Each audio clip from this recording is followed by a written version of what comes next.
everybody, my name is Anthony Petriello. I'm going to be debuting my new channel, AP on Cars. It's going to be mostly a review channel, maybe with some other mixed content thrown in. I'm new to the game, and I'm a passionate car enthusiast. So this is going to be the first car I'm going to be reviewing on my channel. Considering this is my personal vehicle, I have the most experience with it out of any vehicle available to me right now. So far I've had it for about 10 months. It's been a great automobile. Not too many complaints, a little niggles here and there, but that's why we have a warranty. So the G37 comes equipped with a 3.7 liter VQ series V6 engine. It produces 328 horsepower and 269 pound-feet of torque to the crank. This particular one, because it's an all-wheel drive, has the 7-speed automatic transmission. There is a 6-speed manual also available, but only in the rear-wheel drive configuration. On this particular car, there's a strut tower brace and a silicone intake hoses that are not stock to the vehicle. But overall, for the luxury mid-size sedan that it is, it's, in my opinion, extremely powerful.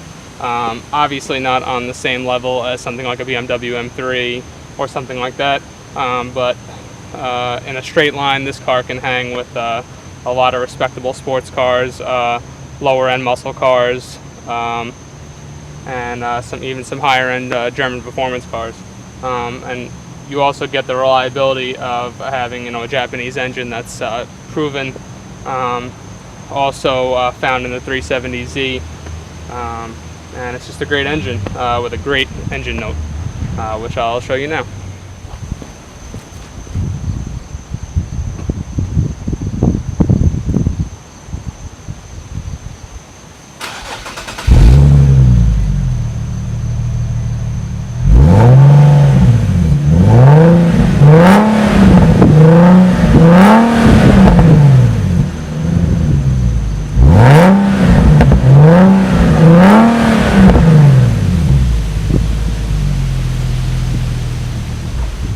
This particular G sedan is fitted with the Tanabe medallion axle back exhaust.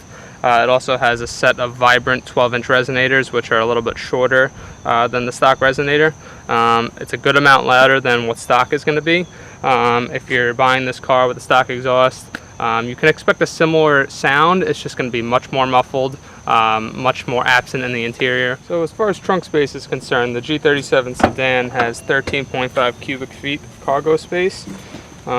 It's not the biggest trunk in the world, but it does get the job done.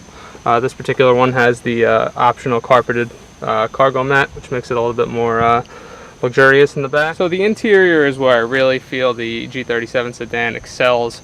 If you're looking for something with similar performance to a 370Z, the same engine note without having to deal with a more cramped, less luxurious interior, the G37 is an excellent alternative.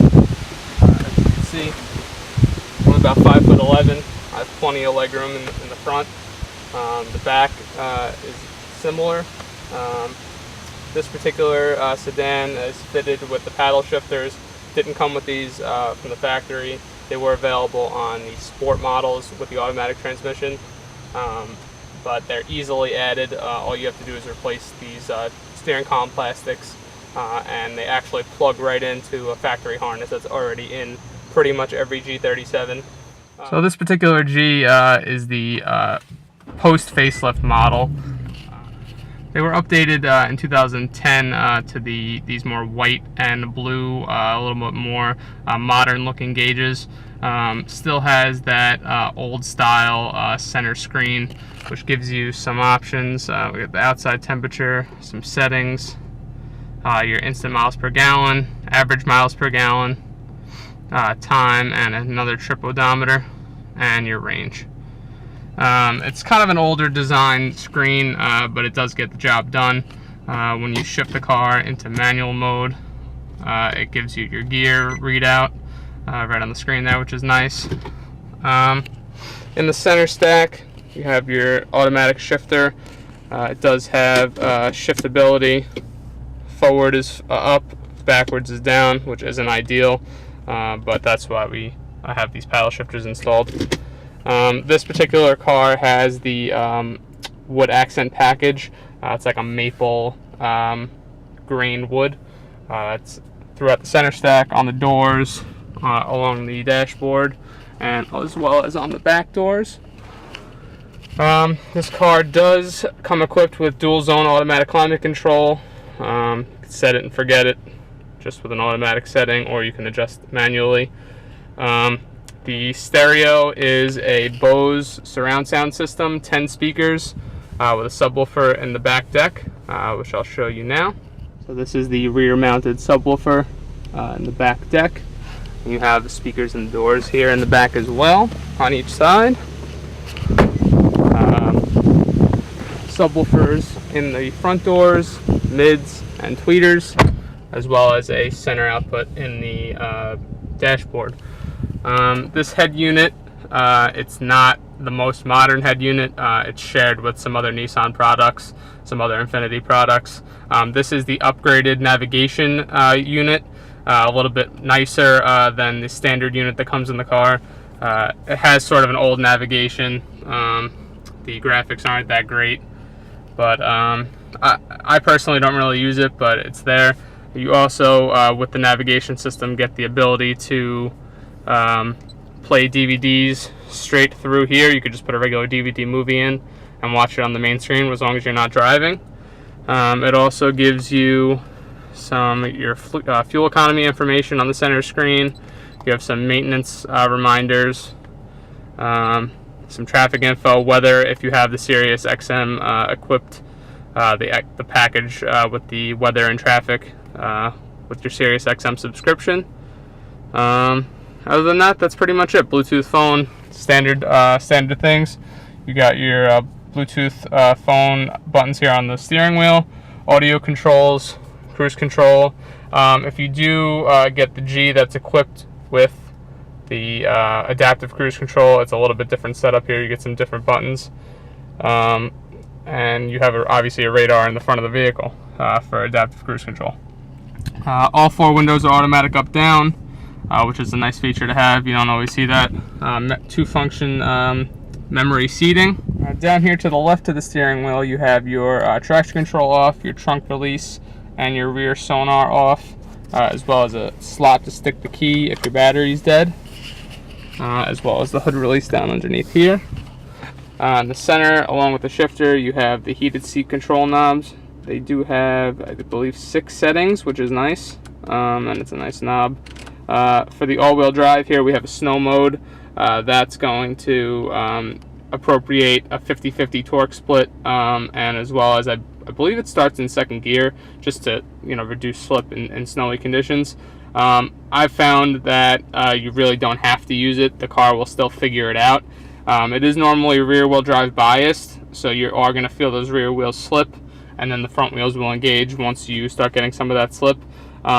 This is honestly good for some snow hooning if you want to do some donuts in a parking lot or something. Anything under, I believe, 20 miles an hour, it'll keep that 50-50 torque split, so you can do some good donuts in the snow. Of course, above the center stack, we have an auto-dimming rearview mirror with 3 garage door openers. We have a sunglass holder right here, power sunroof, which is nice. Automatic one-touch open and close, and just your adjustment for your interior lighting. These lights and these lights in the back here don't normally come in LED. I actually switched those over. They're just going to be normal incandescent bulbs, stock from the factory, but they're easy enough to upgrade. Just pop these out, and it takes about 5 minutes.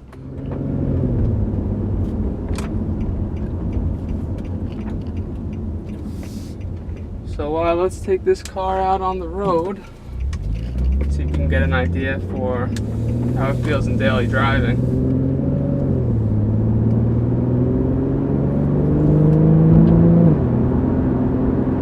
The 7-speed automatic, while it's a decent transmission, can be sort of jerky at times. I've noticed some odd downshifts where it'll kind of clunk into gear, some odd upshifts where, say you're driving down the highway and you want to get around somebody, when you step on the gas initially, it'll shift up and get a little confused for a second, and then it'll do what it has to do. So usually a good way to alleviate that is either just to leave it in sport mode all the time, which I don't always do, or just use the paddle shifters to downshift manually before you make your maneuver.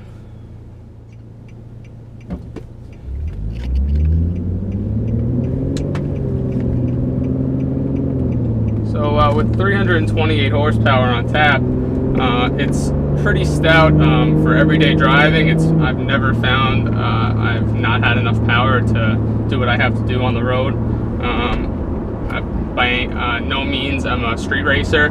I do enjoy a little quick acceleration here and there. Maybe a couple of trips to Mexico here and there, but it's been a great car. I drove it to Florida a few months back. It was about a little over 3,000 miles round trip, and the car was perfect. We got about between 26 and 28 miles to the gallon on the highway. And for an all-wheel drive vehicle with this kind of engine, it's not really known for being that fuel efficient. It's not too bad on the highway. Now around town is a different story.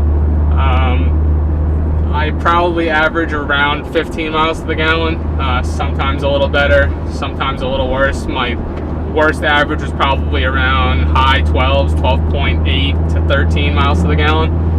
That's kind of when I'm being a little bit more rough on the car. But if you're just cruising like this, it's happy to get 18 miles to the gallon around the city. Steering feel, like I said before, once you pick up a little speed, it's definitely a tight feeling steering. It has good communication, but not too fast of a steering ratio where you feel like you're darting all over the road. I'm not really a big fan of that, but this, in my opinion, is pretty perfect as far as steering is concerned.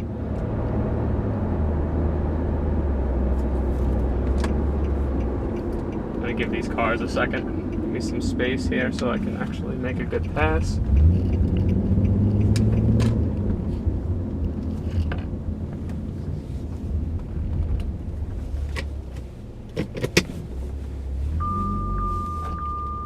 This vehicle does have a backup camera with guidance lines, as well as rear sonar.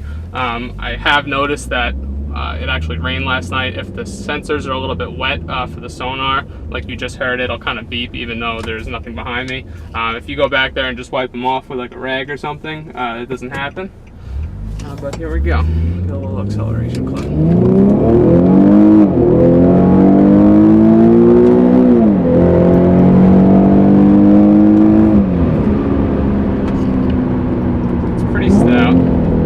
It does blip the throttle on downshifts with the paddles.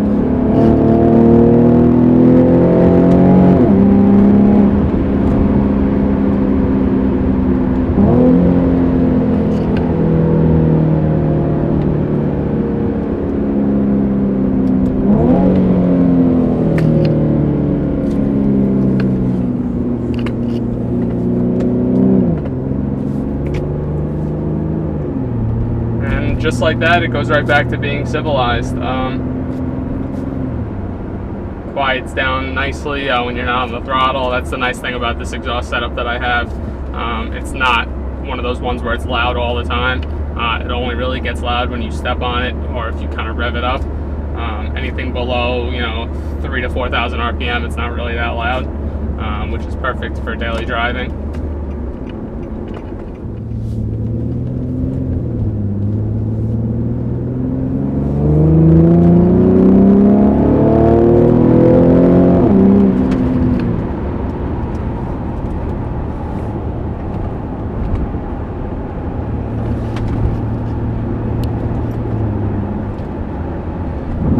Handling on this car is excellent. I have installed the Michelin Pilot Sport AS3 Plus tires.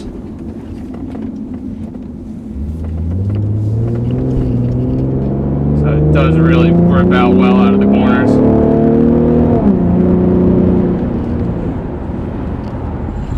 So in my opinion, the G is one of the best deals in used mid-size luxury sedans.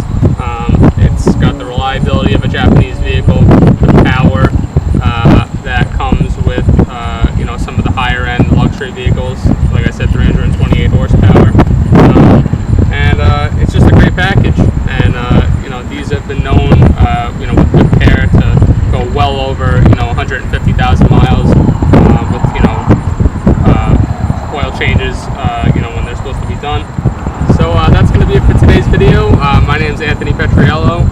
Thank you for tuning in to AP on Cars. And I hope you like, comment, subscribe. Let me know what you think of my first video. Obviously, it's going to be a little bit rusty. I'm not, polished at this yet, but just know that I plan to make, my editing